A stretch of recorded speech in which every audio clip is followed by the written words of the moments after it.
Hallelujah, praise the Lord. सभी को जय मसीह की। आई होप कि आप सभी ब्लेस्ड होंगे अपने लाइफ में। तो आज हम बाइबल से कुछ सीखने जा रहे हैं, और ये सीखने से पहले मैं एक एग्जाम्पल से आपको कुछ समझाना, कुछ बताना चाहती हूँ, क्योंकि उसी के बाद से हम अपने टॉपिक को शुरू करेंगे।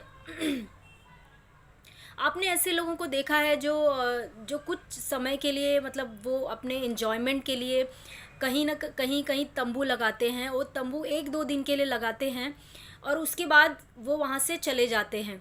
तो अपने एन्जॉयमेंट के लिए कहीं जंगल में या कहीं पर भी वो अपने तंबू को लेकर, टेंट को लेकर जाते हैं और वो टेंट लगाते हैं। हालेलुया। जब वो टेंट लगाते हैं तो आपने नोटिस किया होगा कि टेंट के अंदर, यानी उस तंबू के अंदर, वो बहुत ही जो ज़रूरत की चीज़ें हैं वही लेते हैं। अगर उन्हें कुछ गैस स्टोव की ज़रूरत है, वो भी छोटा वाला वो यूज़ करते हैं। बहुत कम बर्तन यूज़ करते हैं, जिस मतलब कि 2 दिन उनका चल जाए, बस उतना ही बर्तन। कभी भी वो अपने तंबू में या उस टेंट को अंदर से सजाते नहीं है, या उसकी तंबू के अंदर पेंटिंग्स वगैरह लगाना, उसको सजाना, उसको डेकोरेट करना, वो ये सब नहीं करते।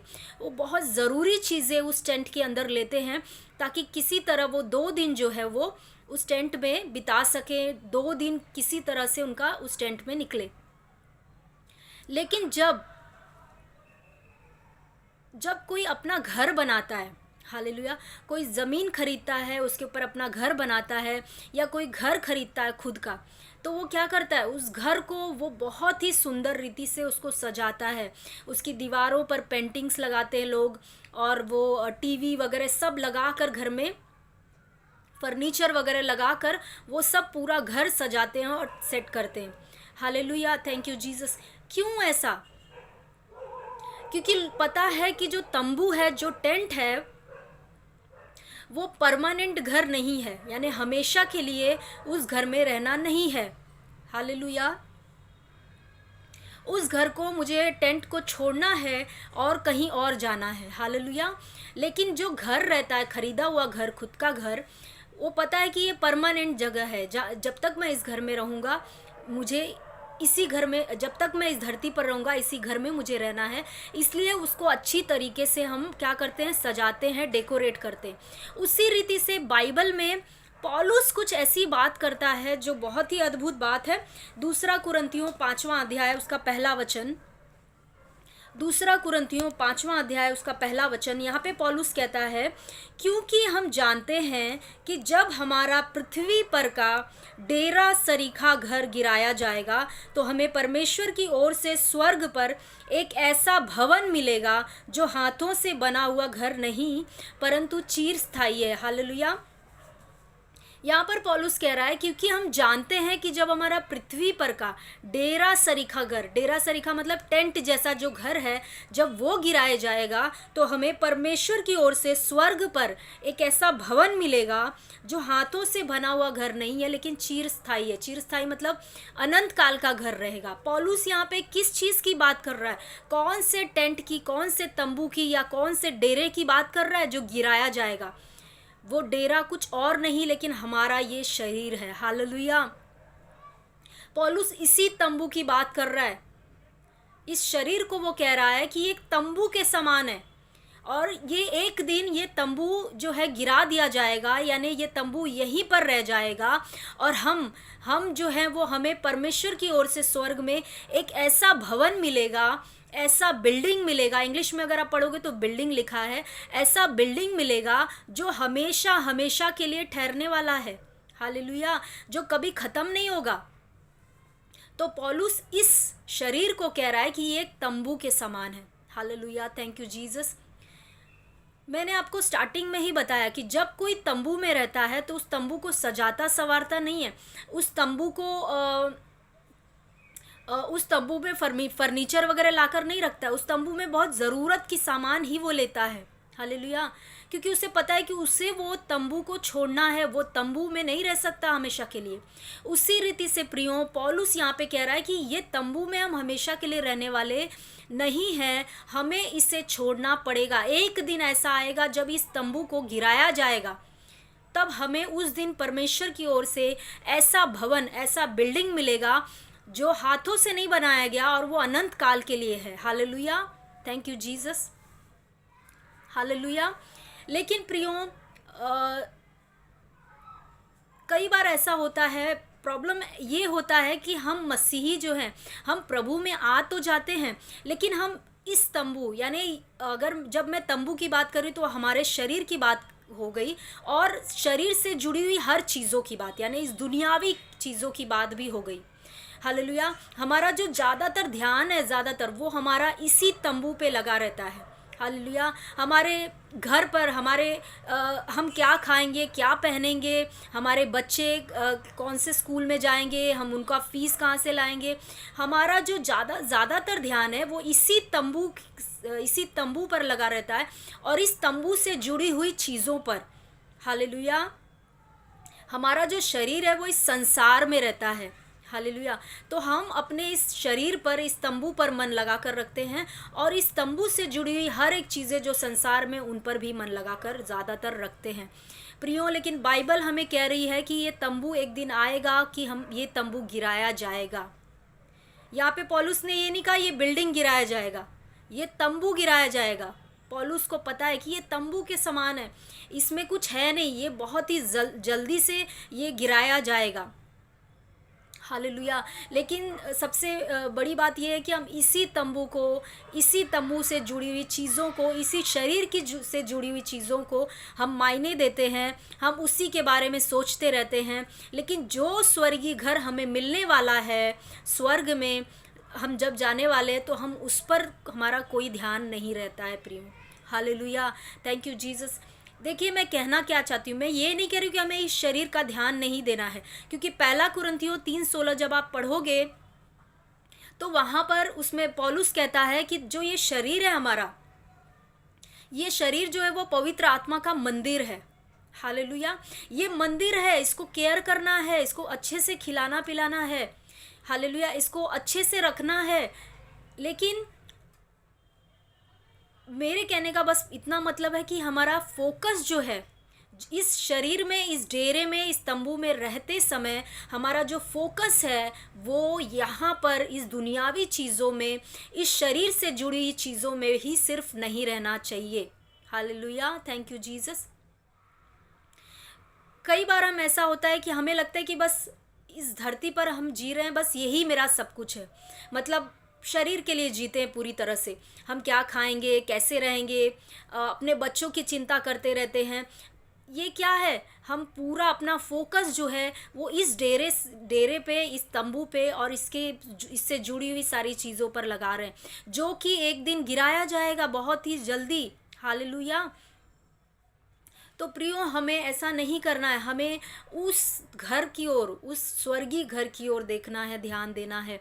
आपको पता है कि ये जो शरीर हमें मिला है, ये एक टेंट की तरह है, एक तंबू की तरह है, ये हम नहीं हैं। यानी ये जो मेरा शरीर है, ये मैं नहीं हूँ, ये मेरे रहने का घर है। Hallelujah, thank you Jesus. मैं एक आत्मा हूँ, क्योंकि परमेश्वर एक आत्मा है, तो उन्होंने मुझे बनाया, तो मैं भी एक आत्मा हूँ।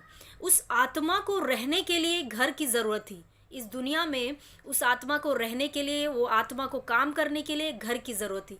और वो घर क्या है? ये तंबू, ये शरीर।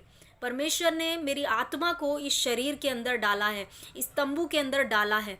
इसीलिए प्रियो, जब आप देखते हो कि लोग जब इस दुनिया को छोड़कर चले जाते हैं, उनका ये तंबू जो होता है, जो डेरे सरीखा जो उनका घर है, वो यहीं पे रह जाता है। लेकिन वो जो असली में थे, उनकी जो आत्मा थी, वो क्या हो जाती है? उस तंबू से निकल कर चली जाती है। फिर आप सोचो कि उस डेरे का क्या होता है, इस तंबू का क्या किया जाता है? उसे या तो जला दिया जाता है, या तो मिट्टी के अंदर दफना दिया जाता है। और इसी तंबू के इर्द गिर्द हमारा पूरा जीवन है, यानी इसी तंबू के इर्द गिर्द हमारा पूरा फोकस रहता है कि हम कहाँ से पैसे लाएं, क्या खाएं, क्या पिएं, कैसे रहें। Hallelujah, thank you Jesus. कई बार हम अपने बेटे बेटियों पे इतना मन लगा देते, हमारी पैसे के ऊपर इतना मन लगा देते कि हमें लगता है कि यही चीज़ें मेरे काम की हैं, यही चीज़ें मेरा सब कुछ है। हालेलुया।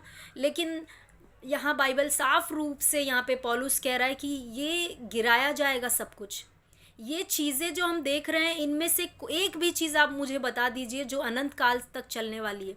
हर चीज़ नष्ट होने वाली इस धरती की, हर एक चीज़ खत्म होने वाली है। तो हम इस तंबू में रहते हुए हमारा फोकस जो है वो कहाँ रहना चाहिए, ध्यान जो है वो कहाँ रहना चाहिए? अब परमेश्वर की इच्छा के ऊपर, उनकी जो योजना मेरे जीवन में उसके ऊपर, हमारे स्वर्गीय घर के ऊपर, स्वर्ग में मेरे लिए क्या क्या रखा है उसके ऊपर। हालेलुया, थैंक यू जीसस, धन्यवाद यीशु। कई बार हम अपने बेटे बेटियों को भी इतना ज़्यादा परमेश्वर से भी आगे रख लेते हैं अपने जीवन में, परमेश्वर से आगे उनको रखते हैं और वो हमारे लिए एक मूर्ति के समान बन जाते हैं हमारे जीवन में। जो चीज़ आपके जीवन में परमेश्वर से बढ़कर है वो आपके जीवन के लिए एक मूर्ति हो जाती है। और परमेश्वर का वचन साफ साफ कहता है कि मूर्ति पूजा नहीं करना है। तो मूर्ति पूजा का मतलब ये नहीं कि कोई मूर्ति लेकर आप उसकी पूजा कर रहे हो, वही नहीं। आपके जीवन में कुछ भी हो सकता है। आपका मोबाइल भी आपके लिए मूर्ति बन सकता है और आप उसकी पूजा कर सकते हो दिन रात। अगर वो परमेश्वर से ज़्यादा है तो, परमेश्वर से पहले आपने उसको रख दिया है तो, अगर आपके पास दिन भर मोबाइल चलाने के लिए समय है, लेकिन अगर परमेश्वर के लिए, अगर प्रार्थना और वचन में समय नहीं बिता रहे हो आप, उसके लिए आपके पास समय नहीं है, तो आपका मोबाइल आपके लिए मूर्ति बन चुका है प्रियो। तो हमें बहुत ही ध्यान से रहना है। क्या आपका मोबाइल अनंत काल के लिए रहेगा? ना आपका मोबाइल अनंत काल के लिए रहेगा, ना ये तंबू जो है ये अनंत काल के लिए रहेगा, ये भी गिराया जाएगा। हालेलुया। लेकिन हम मन किस पर लगा रहे हैं, फोकस किस पर कर रहे हैं? जो नाशवान चीज़ें हैं, जो ख़त्म होने वाली चीज़ें हैं, उन्हीं पर लगा रहे हैं। हालेलुया। कुछ दिनों पहले ही अभी एक घटना हुई जो मैं आपको बताऊंगी। एक किसी की मृत्यु हो गई।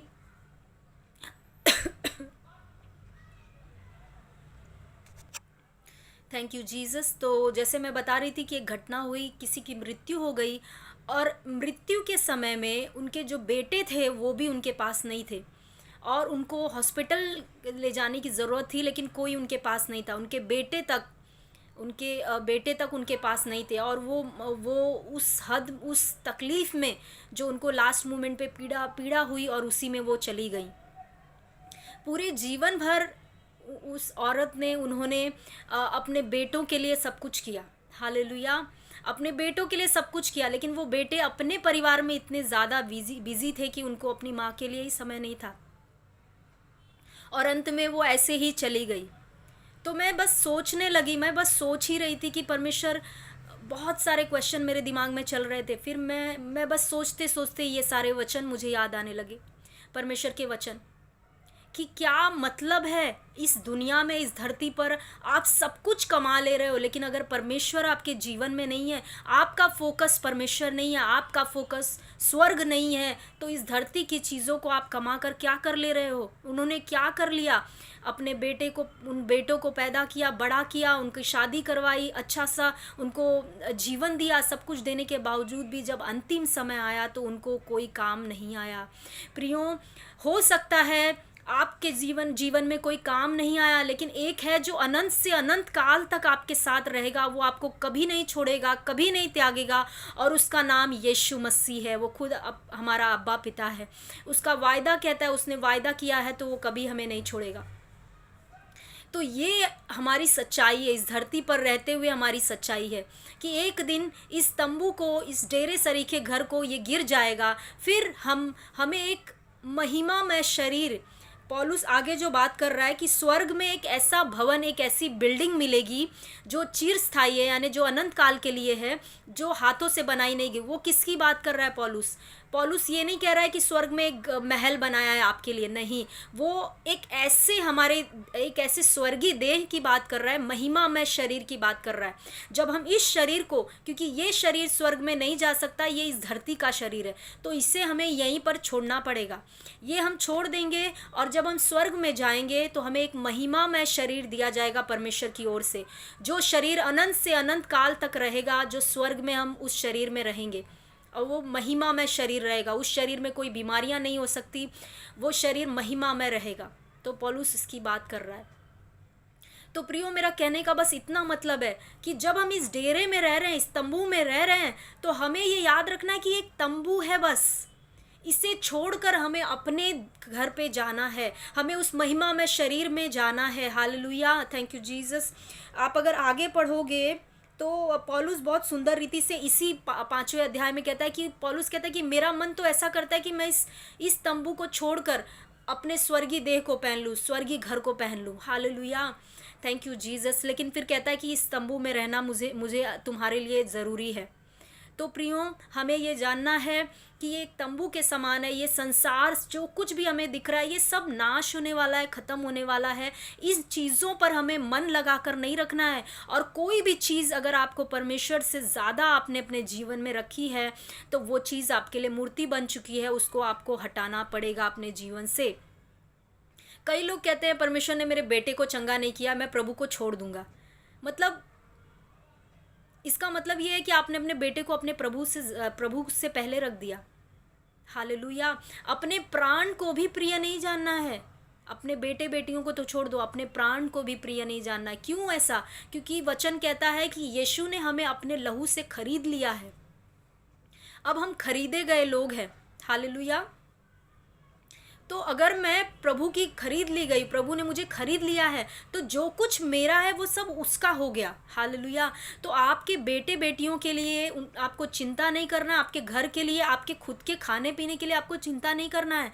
आपको कहना है कि प्रभु तूने मुझे खरीदा है तो मैं तेरी हूँ, मेरे बेटे बेटियाँ तेरी हैं, मेरा सब कुछ जो घर में जो कुछ भी है मेरा तेरा है, मेरा धन संपत्ति तेरा है। प्रभु तू मुझे चला, मैं अपनी मनमानी नहीं करना चाहता, मैं अपनी मनमानी नहीं करना चाहती, तू मुझे चला। हालेलुया।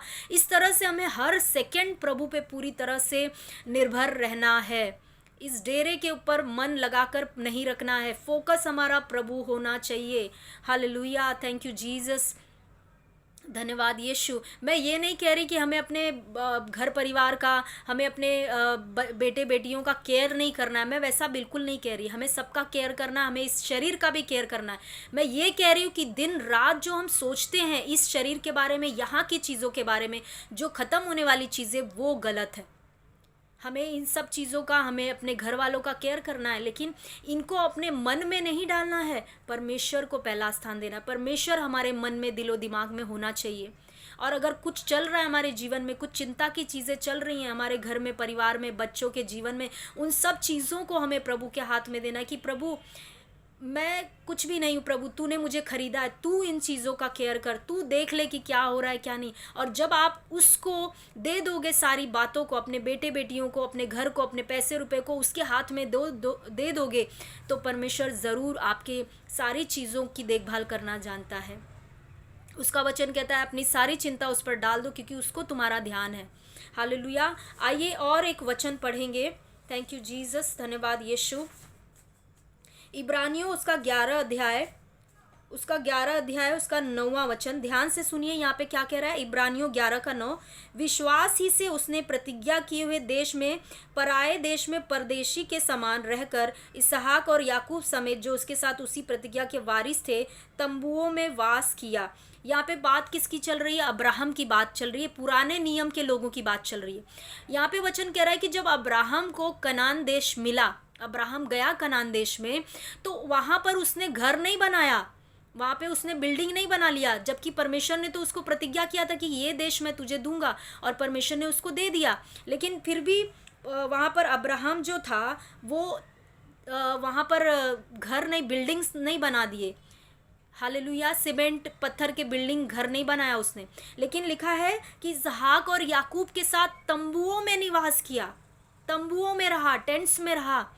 क्यों ऐसा किया उसने? आगे का वचन देखिए, 10वां वचन, क्योंकि वह उस स्थिर नींव वाले नगर की बाट जोता था जिसका रचने वाला और बनाने वाला परमेश्वर है। हालेलुया।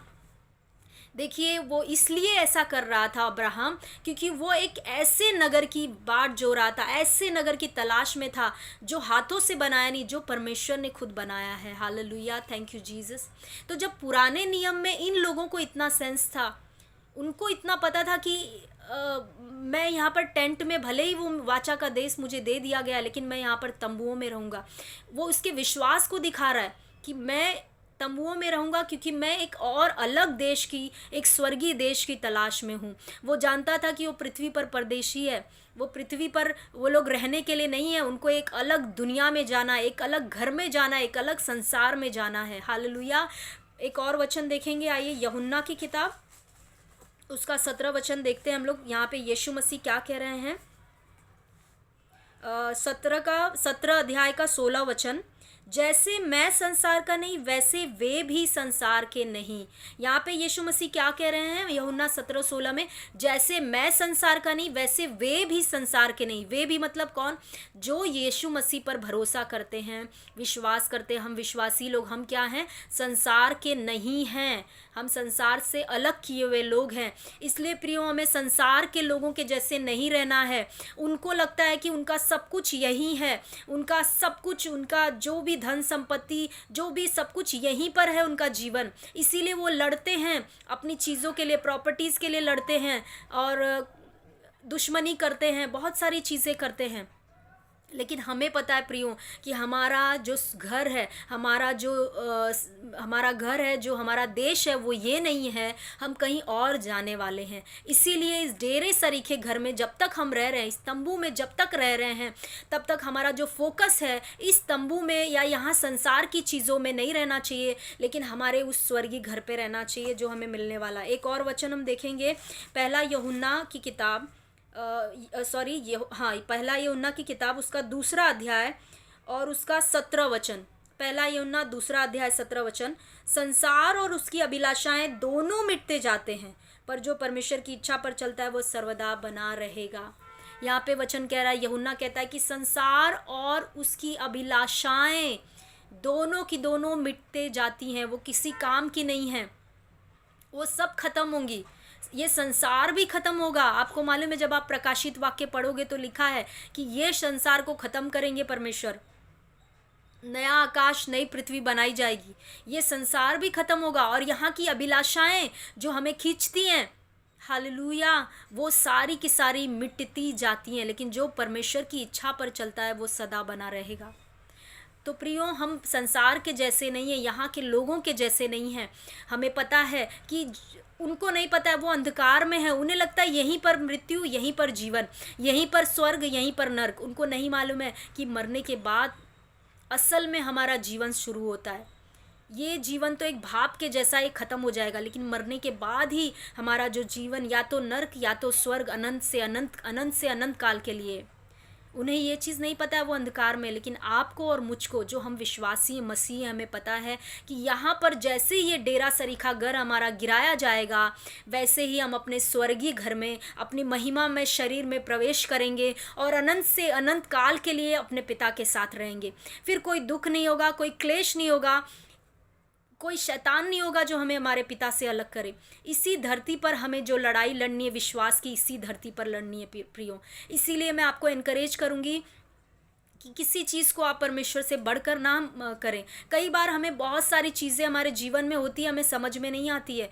फॉर एग्ज़ाम्पल, अगर आपने बीमारी के लिए प्रार्थना किया कि प्रभु चंगा कर, लेकिन नहीं होता है, वो चंगाई नहीं होती, तो आपको ये नहीं सोचना है कि परमेश्वर ने आपको चंगा नहीं किया, बिल्कुल नहीं, क्योंकि वो ऑलरेडी आपको चंगा कर चुका है। जब यीशु क्रूस पर चढ़ाए गए तभी हमें चंगाई यीशु ने दे दी।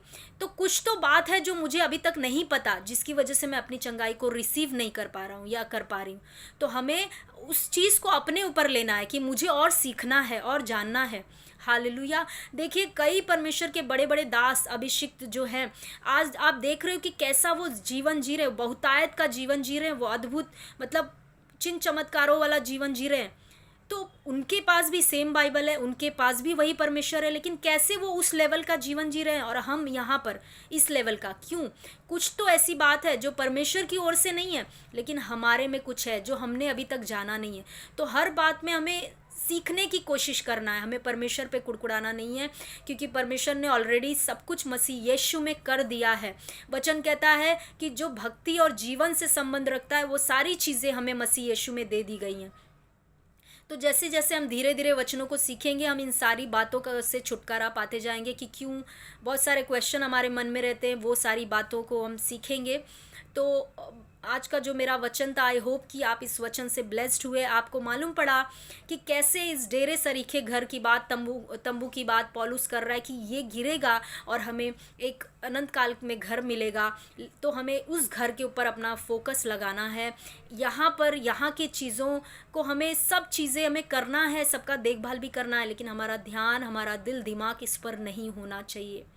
हालेलुया। हमें परमेश्वर के लिए भूखे और प्यासे रहना है। आप कभी भी प्रभु के लिए वैसा जीवन जी नहीं सकते जब तक आप उसके लिए भूखे और प्यासे नहीं हो। जब तक आप परमेश्वर के लिए भूखे नहीं हो तब तक आप प्रभु के लिए जीवन नहीं जी सकते। अगर आप कह रहे हो प्रभु लेकिन मुझे तो अंदर से कुछ होता ही नहीं, मुझे कोई परमेश्वर के लिए कुछ इच्छा ही नहीं होती है, तो मैं आपसे कह रही हूँ कि पवित्र आत्मा हमारा सहायक है, वो हमें दिया गया। उनसे मांगो, कहो कि पवित्र आत्मा मुझे परमेश्वर से प्रेम करना है, मुझे पिता से प्रेम करना है, मुझे इच्छा डाल मेरे अंदर भूख प्यास डाल। पवित्र आत्मा हर एक चीज़ें करने के लिए आपके जीवन में तैयार है। Hallelujah, thank you Jesus. मैं स्टार्टिंग में जब मसीह में आई, बहुत सालों के बाद भी मैं बहुत कन्फ्यूज़न में रहती थी। मुझे बहुत सारे क्वेश्चन थे, ये क्यों ऐसा परमेश्वर, ये क्यों ऐसा, तू सर्वशक्तिमान है तो तू ये क्यों नहीं कर देता, वो क्यों नहीं, बहुत सारे क्वेश्चन रहते थे। लेकिन धीरे धीरे पवित्र आत्मा ने, मुझे एक चीज़ था कि मुझे भूख प्यास थी प्रभु को जानने की। मैं परमेश्वर से प्यार करती थी, अभी भी करती हूँ, तो मुझे भूख प्यास थी कि मैं सब चीज़ें जानूँ, प्रभु के बारे में जानूँ। और धीरे धीरे परमेश्वर ने सब चीज़ें मुझ पर प्रकट किया करते गए। तो इसीलिए प्रियो, सबसे इम्पॉर्टेंट चीज़ है कि हमें प्रभु के लिए भूख और प्यास होनी ज़रूरी है। तभी हम अपने हमारा फोकस जो है इस धरती पर से उठाकर या हटाकर उस अपने स्वर्गीय देश पे, स्वर्गीय चीज़ों पर लगा सकते हैं और अपने मकसद को, हमें लगता है कई बार कि हम प्रभु में आ जाते हैं आशीष पाने के लिए। जी नहीं, आपको आशीष पाने के लिए तो बुलाया गया है, लेकिन आशीष का कारण होने के लिए भी बुलाया गया है। हालेलुया। आपके जीवन में एक योजना है, जितने मसीह हैं, प्रभु में जितने हैं, वो सबके जीवन में एक योजना है। परमेश्वर ने आप सभी को एक काम के लिए बुलाया है। आपको इसके लिए नहीं बुलाया कि आप प्रभु में आओ, आशीष पाओ, आपके बच्चों को आशीष मिले, आपको आशीष मिले, आपके घर में पैसा आए। नहीं, वो सब तो आएगा ही आएगा, क्योंकि हम उसके बच्चे, उसके वारिस हैं। लेकिन हमें बुलाया गया है ताकि हम आशीष का कारण बने, लोगों के लिए काम करें। बहुत सारे लोग तकलीफ़ में, पीड़ा में हैं, हम उनको जाकर उठाएं, उनको प्रभु के बारे में बताएं। इसलिए परमेश्वर ने हमें चुना है। हालेलुया प्रियो। तो आई होप कि आज के वचन से आप ब्लेस्ड हुए, हमने बहुत कुछ सीखा इन वचनों से। तो आगे वापस से हम मिलेंगे एक नए वचन के साथ। तब तक के लिए सभी को जय मसीह की। आमीन।